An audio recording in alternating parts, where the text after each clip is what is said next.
విశాఖలో సంచలనంగా మారిన డ్రగ్స్ కేసులో ప్రస్తుతం పోలీసులు దూకుడు పెంచారు. ఇప్పటికే ఈ కేసుకు సంబంధించి ముగ్గురిని అరెస్టు చేయగా మరికొంత మీద కూడా అనుమానం వ్యక్తం చేస్తున్నారు. వారిని కూడా తమదైన స్టైల్లో విచారించే అవకాశం కనిపిస్తుంది. అయితే తాజాగా ఈ కేసుకు సంబంధించి కొన్ని ఆరోపణలు వస్తున్నాయి, కొన్ని వార్తలు అయితే చక్కర్లు కొడుతున్నాయి. ఎవరైతే విచారణ అధికారిగా ఉన్నారో ఏసీపీ అండ్ సిఐ వీళ్ళిద్దరూ కూడా సెలవుల మీద వెళ్లడంతో ప్రస్తుతం ఈ కేసుకు సంబంధించి తప్పుదోవ పడేస్తున్నారు, నీరు గార్చే ప్రయత్నం జరుగుతుందని చెప్పేసి కొన్ని ఆరోపణలు అయితే మనకి ప్రస్తుతం తిరుగుతున్నాయి. దీనికి సంబంధించి వివరణ ఇవ్వడానికి ప్రస్తుతం మనతో మాట్లాడడానికి విశాఖ పోలీస్ కమిషనర్ శంకరబ్రత బాగ్చి గారు ఉన్నారు. ఆయనతో మాట్లాడే ప్రయత్నం చేద్దాం.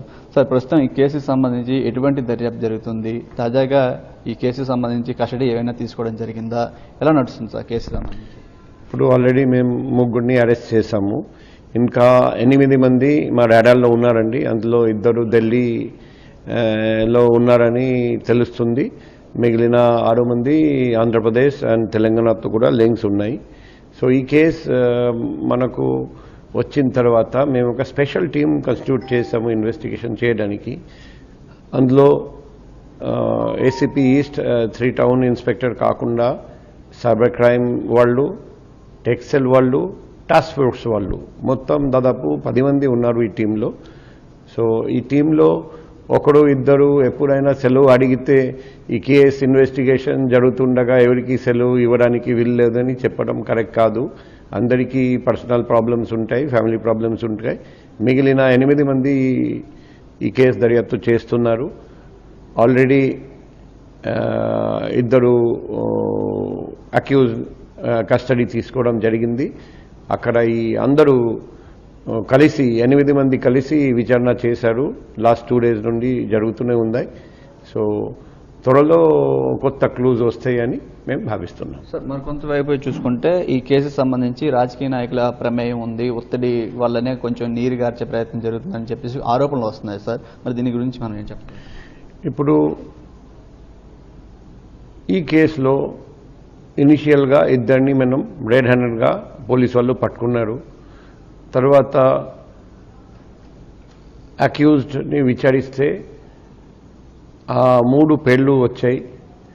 ఆ ముగ్గురులో ఒకరి మీద పక్కా ఎవిడెన్స్ దొరికితే అరెస్ట్ చేసి జైలు పంపడం జరిగింది.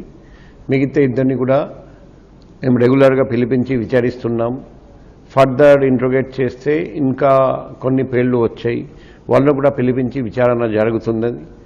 ఇంకా రాబోయే రోజుల్లో ఇంకా కొన్ని పేర్లు బయటికి వస్తాయని మేము ఆశిస్తున్నాం. రాజకీయ ప్రమేయం ఏమీ ఉండదు. డ్రాగ్ కేసులో ఏ రాజకీయ నాయకుడు జోక్యం చేసుకోరు. ఎందుకంటే డ్రాగ్ రహిత సిటీగా విశాఖపట్నం, డ్రాగ్ రహిత స్టేట్గా ఆంధ్రప్రదేశ్ తయారు చేయడానికి మన గవర్నమెంట్ చాలా కృషి చేస్తున్నారండి. ఈ డ్రాగ్ విషయంలో ఎటువంటి కాంప్రమైజ్ ఎవరు చేయడానికి సిద్ధంగా లేరండి. సో అటువంటి ఆరోపణలు అవాస్తవం.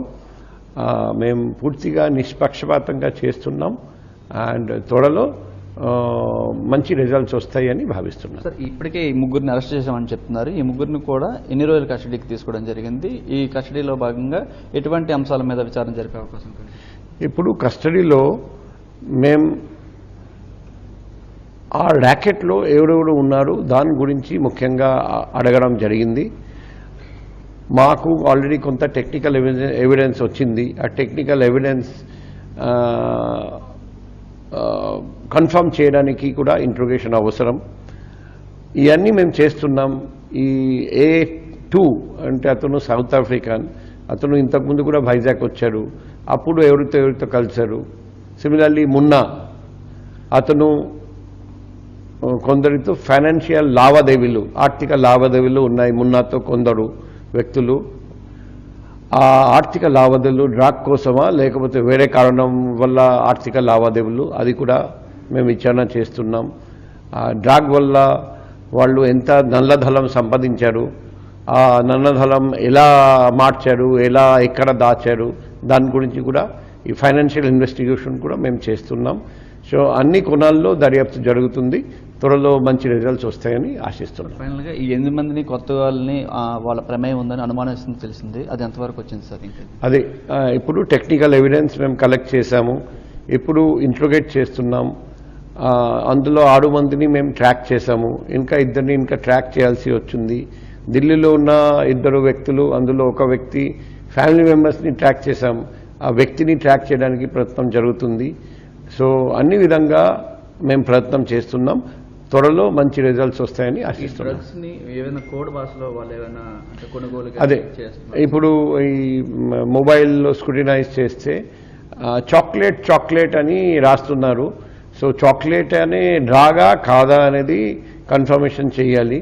సో డ్రాగ్ ర్యాకెట్తో కన్ఫర్మ్డ్గా సంబంధం ఉన్నట్టు మాకు ఎవిడెన్స్ దొరికితే ఖచ్చితంగా అటువంటి వ్యక్తులను అరెస్ట్ చేసి జైలు పంపడం జరుగుతుంది. Thank you. ఇది ప్రస్తుతం అయితే ఈ కేసుకు సంబంధించి విచారణ అయితే మాత్రం ఎట్టి పరిస్థితుల్లో పూర్తిగా జరుగుతుంది. అయితే ఈ కేసుకు సంబంధించి ఎవరిని కూడా బయటపడేందుకు అసలు ఏమాత్రం ప్రయత్నం జరగడం లేదు. సోషల్ మీడియాలో వస్తున్న వార్తలన్నీ కూడా అవాస్తవమని ప్రస్తుతం సిపి ఖండించినటువంటి పరిస్థితి కనిపిస్తుంది. దాంతోపాటు ఇప్పటికే ఈ కేసులో ఎవరైతే నైజీరియన్ థామస్తో పాటు అదేవిధంగా మున్నా, డాక్టర్ కృష్ణ చైతన్య ఈ ముగ్గురిని కూడా అరెస్ట్ చేసి ప్రస్తుతం కస్టడీని కోరడం జరిగింది 3 రోజుల పాటు కూడా.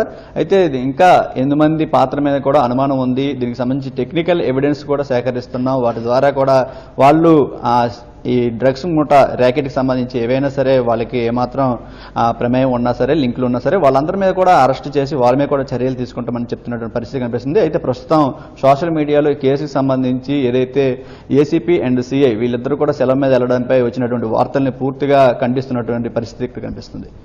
కెమెరామెన్ రావుతో చిరంజీవి ఎన్టీవీ విశాఖ నుంచి.